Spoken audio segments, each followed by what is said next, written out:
हाय अस्सलाम वालेकुम friend, welcome back to my channel Sabnas की फैमिली में फिर से हाजिर हूँ आपके सामने अपना नया व्लॉग लेके। मैं अच्छी हूँ, आई होप आप लोग भी बहुत अच्छे होंगे। तो आज मौसम बहुत अच्छा हो रहा है, सुबह सुबह का मतलब बारिश हो रही है, बहुत अच्छा मौसम हो रहा है। अभी मैं आपको दिखाऊंगी थोड़ी देर में। और बहुत तेज़ बारिश हो रही है और बहुत ही अच्छा मौसम हो रहा है। मेरे हस्बैंड ऑफिस जा चुके हैं और मैं उठ चुकी हूँ और अब मैं थोड़ी देर में नाश्ता करूँगी तो मैं आपको दिखाऊंगी। मौसम ठंडा हो रहा है, बारिश हो रही है, तो सोच रही हूँ कुछ फ्राइम्स वगैरह करके खा लेती हूँ, क्योंकि ऐसे मौसम में ना कुछ फ्राई खाने का दिल करता है। तो फ्राई में पकोड़े वगैरह तो मैंने परसों ही बनाए थे, परसों बारिश हुई थी, तो मैं आज फ्राइम्स बनाने की सोच रही हूँ, फ्राइम्स और चाय लेने की। तो मैं थोड़ी देर में मिलती हूँ आपसे, आपको बारिश का भी दिखाऊंगी, बाहर का कैसे बारिश हो रही है। और जब मैं नाश्ता करूँगी तो आपको नाश्ते का भी दिखाऊंगी। और ऐसे ही बने रहा करिए मेरे साथ व्लॉग्स में। और क्या हो रहा है कि आजकल कुछ बिज़ी रह रही हूँ तो जल्दी से मतलब व्लॉग बना नहीं पाती, कुछ ना कुछ ऐसा काम आ जाता है कि मतलब व्लॉग बना ही नहीं पा रही हूँ। कुछ टाइम से मेरे व्लॉग मतलब ऐसा हो रहा है 2-3 दिन में एक व्लॉग डल पा रहा है, पर मैं कोशिश करूँगी कि मैं रेगुलर व्लॉग्स डालूँ और जल्द से जल्द मतलब अब कंटिन्यू करना सोच रही हूँ, कंटिन्यू करूँ और रेगुलर व्लॉग्स डालूँ। तो और मैंने कल का भी व्लॉग कल का व्लॉग भी डालूँगी। उसमें हम मुहर्रम का थे, मतलब मुहर्रम की 8 तारीख को करबला में गए थे, इमाम बाड़े में मैं मन्नत मानने गई थी। तो मैं पहले कभी नहीं गई, पर मुझे किसी ने बोला कि मतलब मेरी भाभी वगैरह हैं और उन्होंने बोला कि एक बार वहाँ जाके भी मन्नत मान लो और इंशाल्लाह वहाँ मन्नत मानने से पूरी होती है। तो मैं फ़र्स्ट टाइम गई थी, मैं और मेरी बहन। उससे पहले हम कभी इमाम बाड़े या मतलब ऐसे ये करबला वगैरह नहीं गए हैं, क्योंकि कहते हैं ना शिया वगैरह जाते हैं वहाँ, बट वो सुन्नी जमातों की थी, मतलब सुन्नी लोगों की थी, तो सुन्नी जमात की, तो उसमें गए थे हम। और मैंने वहाँ जाके मन्नत मांगी। इंशाल्लाह आप लोग भी दुआ करना, मैं जो मन्नत मांग के आई हूँ वो मन्नत पूरी हो जाए। आप लोग शायद जानते हैं मेरी मन्नत, तो बस मेरी दुआ पूरी हो जाए। आप लोग भी मेरे साथ मेरे लिए दुआ कीजिएगा। आज मुहर्रम की अब 9 और 10 तारीख हो रही है, मतलब अशरे का दिन आ रहा है, तो प्लीज़ मेरे लिए दुआ कीजिएगा। सब आप लोगों से दुआ की दरख्वास्त है।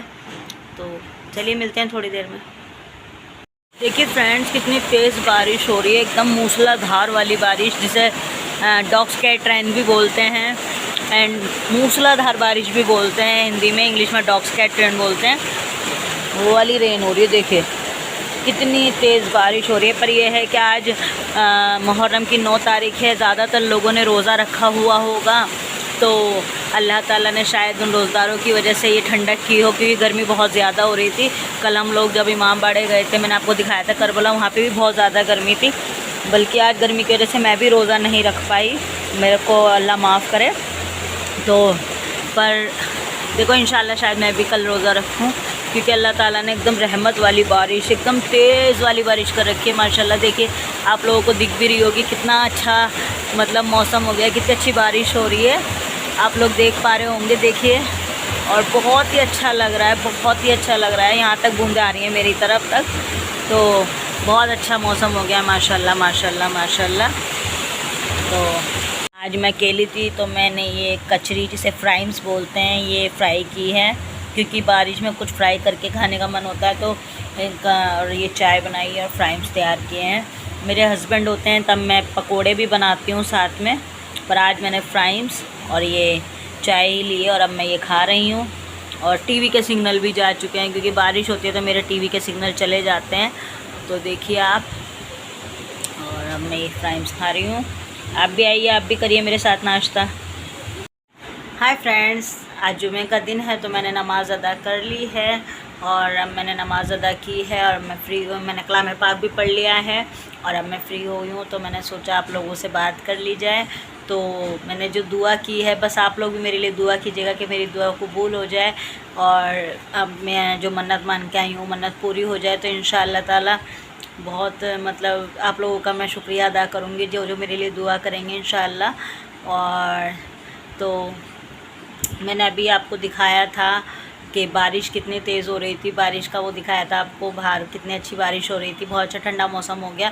गर्मी बहुत ज़्यादा हो रही थी और रोज़दारों के लिए आज 9 तारीख है, तो लगभग लोगों का रोज़ा होगा, ज़्यादातर लोग रोज़ा रखते हैं। आज मैं नहीं रख पाई, गर्मी ज़्यादा थी, मुझे लग रहा था कि पता नहीं आज गर्मी होगी, यानी मैं आज रोज़ा नहीं रख पाई, अल्लाह मुझे माफ़ करे।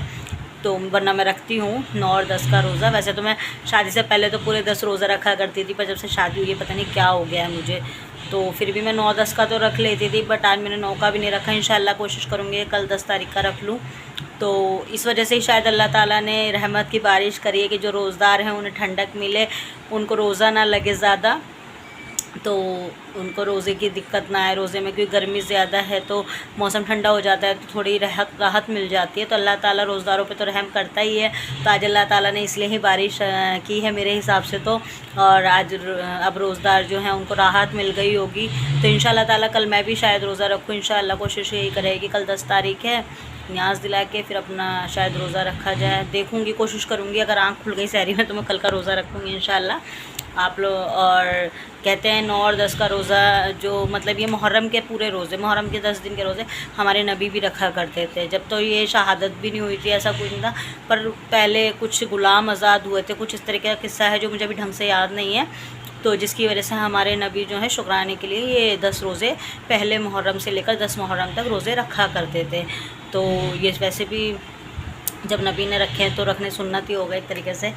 तो मैं रखती थी शादी से पहले तो मैं बहुत ज़्यादा, मतलब ये लगा लीजिए कि 1 से 10 तक के तो रखती थी, 1 से 9 तक बकरा ईद के रोज़े, और क्या कहते हैं हर महीने 6 रोज़े, मतलब 11 तारीख से लेकर 16 तारीख तक मेरे 6 रोज़े रहते थे। मतलब चाँद की 11 से चाँद की 16 तक मैं रोज़े रखती थी। और पता नहीं क्या, जब कुछ अलग बात थी है तो ज़िम्मेदारियाँ नहीं थी, टेंशन नहीं थी, दवाइयाँ नहीं खानी पड़ती थी। अब तो दवाइयों से ही हर वक्त अलग कैसा सूखा रहता है कि दवाइयाँ इतनी खाई जाती हैं कि हिम्मत सी नहीं होती, गलक सूख जाता है। तो मैं नहीं रख पा रही आज, अब पहले जैसे नहीं रख पाती। अल्लाह के शुक्र से रमज़ान के तो मैं पूरे 30 रोज़े रखती हूँ, और जो बीच में आते हैं वैसे भी रखती रहती हूँ, पर जैसे पहले रखा करती थी ना वैसे नहीं रख पाती। जैसे कि पहले मैं 1 से 16 तक के 11 से 16 तक के रोज़े ज़रूर रखती थी। चाँद की 11 तारीख से चाँद की 16 तारीख तक 6 रोज़े ज़रूर रखा करती थी। और ये बकरा ईद के 9 रोज़े, मुहर्रम के 10 रोज़े, और शबरात के रोज़े, शबरात में भी जितने ज़्यादा रोज़े रखे जाएँ उतना सवाब है। तो मैं कोशिश करती थी ज़्यादा से ज़्यादा रखने के। और रजब के रोज़े, मतलब सभी रोज़े मैं बहुत ज़्यादा रखा करती थी। अब क्या होता है कि मतलब जो ये रजब के शबरात के तो रखे जा रहे हैं, बट ये मुहर्रम के जो 10 रोज़े हैं इसमें क्या होता है 2 या 1 ही रख पाती हूँ। और इस बार तो मैंने 1 भी नहीं रखा, मैं क्यों झूठ बोलूँ। और बकरा ईद का भी मैंने इस बार 1 भी रोज़ा नहीं रखा, वरना मैं रखा करती थी 9 रोज़े। 9 ना रख के 8-9 का रख लो, एक का रख लो, 8-9 का रख लो, वो भी सवाब है। तो अल्लाह मुझे माफ़ करे और मुझे और आपको सबको नमाज रोज़े की हिदायत अता फ़रमाए, और हमें 5 वक्ती नमाजी और रोज़े वाला बनाए। तो चलिए मिलते हैं थोड़ी देर में। अब मैं थोड़ा लेट लूँ, थोड़ा रेस्ट कर लूँ, क्योंकि सारा काम वाम करके सुबह से फिर अब फ्री हुई थी। कपड़े भी धोए आज मैंने थोड़े से, क्योंकि शायद परसों हमें कहीं जाना है। मेरे इन लॉज़ भी आएंगे, और संडे को मेरे इन लॉज़ भी आएंगे, और मुझे भी, मतलब हम कहीं जाएंगे मेरे इन लॉज़ के साथ। मेरे इन लॉज़ कहीं लेके जाने वाले हैं हम लोगों को, तो इसलिए मैंने आज जल्द कपड़े वपड़े भी धो लिए कि फिर ना ज़्यादा इकट्ठे हो जाते हैं, क्योंकि 2-4 दिन वो लोग भी रहते हैं तो फिर काम ज़्यादा बढ़ जाता है, तो कपड़े नहीं धुल पाते। सो मैंने आज कपड़े धो के सारा काम निपटा के नमाज़ अदा करके अब मैं फ्री होके बैठी हूँ। तो मैंने सोचा व्लॉग बना लिया जाए, तो अब आपसे बात कर रही हूँ। और बस आप लोगों से बात करके थोड़ा अच्छा लगता है, थोड़ा मन हल्का हो जाता है, अपने दिल की जो बातें हैं वो कह देती हूँ, है ना। तो यही है अकेले रहने का। और क्या होता है कि मेरे हस्बैंड तो आपको पता ही है कि सुबह चले जाते हैं मॉर्निंग में, फिर वो इवनिंग में आते हैं, तो जैसे भी मन लगता है लगाना पड़ता है ना। तो इसलिए सोचती हूँ आप लोगों से बात कर लीजिए। आप लोगों से बात करके थोड़ा अच्छा लगता है, मन हल्का हो जाता है, और जो भी मेरे दिल में होता है मैं सब बोल देती हूँ। मैं ये नहीं सोचती कि क्या बोलना चाहिए क्या नहीं बोलना चाहिए। जो मुझे अच्छा लगता है, जो मेरे मन में आता है, मैं आप लोगों से उस तरीके से बात कर लेती हूँ। मतलब तो अगर मेरी कोई बात बुरी लगती हो तो प्लीज़ आई एम सॉरी। तो चलिए मिलते हैं थोड़ी देर में।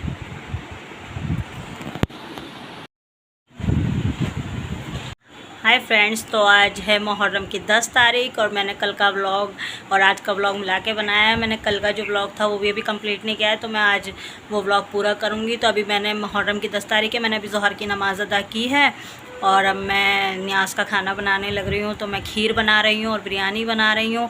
तो खीर मैंने चढ़ा दी है, मैं आपको दिखाती हूँ। और आप आज मुहर्रम की 10 तारीख है, तो चलिए दिखाती हूँ मैं आपको खीर न्याज बनाने के लिए। यहाँ मैंने ये 3.5 किलो दूध लिया है और इसमें मैंने थोड़ा पानी डाला है बिकॉज़ वो पानी जलेगा। और देखिए, और मैंने 150 ग्राम करीब चावल लिए हैं। उन चावलों को मैंने किनकी होती है ना, बारीक वाली कच्ची किनकी, वो 150 ग्राम करीब मैंने लिए हैं। 100 ग्राम करीब, 100 से 150 ग्राम के बीच में है। उन्हें मैंने भिगो के और वो भी दूध में डाल दिया, क्योंकि दूध में खोल आ गया था। जब दूध ऊपर आया तो मैंने इसमें वो डाल दिया। और मैंने कुछ ड्राई फ्रूट्स भी काट के साथ में डाल दिए। कुछ ड्राई फ्रूट्स हम ऊपर गार्निशिंग के लिए यूज़ करेंगे। ये वाले ड्राई फ्रूट्स जो है ये साथ में दूध में पक जाएंगे। तो मैंने इसमें बादाम, काजू, किशमिश ये डाल दिए हैं।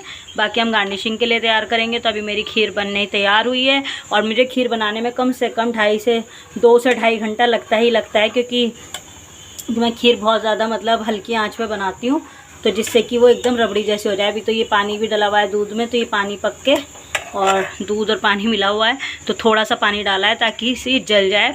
जो पानी है वो जले और दूध हमारा सही रहे। तो अब देखिएगा मेरे तरीके से खीर 2 से 2.5 घंटे बनती है। तो मैं बना रही हूँ। और इसके बाद अब मैं जा रही हूँ गोश्त को मतलब साफ़ करने, देखने के बिरयानी के लिए गोश्त अलग करूँगी और फिर यखनी चढ़ाऊँगी। तो चलिए मिलते हैं। देखिए फ्रेंड्स, तो यह है हमारा गोश्त है। ये 1.5 किलो करीब गोश्त है और अलग से कीमा भी है। कीमे का मैं कुछ और बनाऊँगी और इस गोश्त की मैं बिरयानी बनाने वाली हूँ। तो मैं आपको दिखाऊँगी अभी, देखिए। और अभी मैं दिखाती हूँ आपको यखनी चढ़ाते हुए। तो फ्रेंड्स, मैं खाना बना रही हूँ, आपको पता ही है न्याज का। अभी मैं खीर बना रही हूँ और बिरयानी की भी तैयारी सारी हुई हुई है। और ये चावल भिगे हुए हैं मेरे, और यहाँ पे खीर बन रही है। तो देखिए अभी दिखाती हूँ मैं आपको बना के। और फ्रेंड्स, ये मेरी खीर तैयार हो चुकी है और आप देखिए और बताइएगा खीर कैसी बनी है। और अभी ये मैं बांटने के लिए निकाल रही हूँ, देखिए। और अभी मैं थोड़ी देर में आपको बिरयानी भी दिखाऊंगी। ये खीर बनके तैयार है। बताइएगा कमेंट करके कैसी लगी आपको ये खीर। मैंने आपको पूरी रेसिपी दिखाई है, आपको अच्छी लगे तो आप भी इस तरीके से बनाइएगा। फ्रेंड्स, बिरयानी बनके तैयार हो चुकी है और माशाल्लाह इतनी लजीज़ खुशबू आ रही है, इतनी लजीज़ खुशबू आ रही है कि आप खा के देखेंगे तो आप भी कहेंगे कि माशाल्लाह। मैंने अभी एक प्लेट निकाल दी है और मैंने कहीं भेजी है, न्याज की है ना, तो अब मैं एक एक करके भेज रही हूँ सब जगह। पर माशाल्लाह माशाल्लाह बड़ी ही अच्छी बनी और बहुत अच्छी खुशबू आ रही है। आप लोग भी आइए और खाइए। और अभी मैं सर्व करूँगी तो मैं आपको दिखाऊँगी। देखिए, वाह माशाल्लाह बहुत ही खुशबू आ रही है, बहुत ही अच्छी खुशबू आ रही है और बहुत ही इंशाल्लाह लजीज़ ही बनी होगी। तो चलिए मैं भी जब सर्व करूँगी तो आपको दिखाऊँगी। फ्रेंड्स, ये बिरयानी है और ये रायता है, ये खीर है और ये हलीम है और हम खा रहे हैं। और आप भी आइए, खाइए हमारे साथ खाना।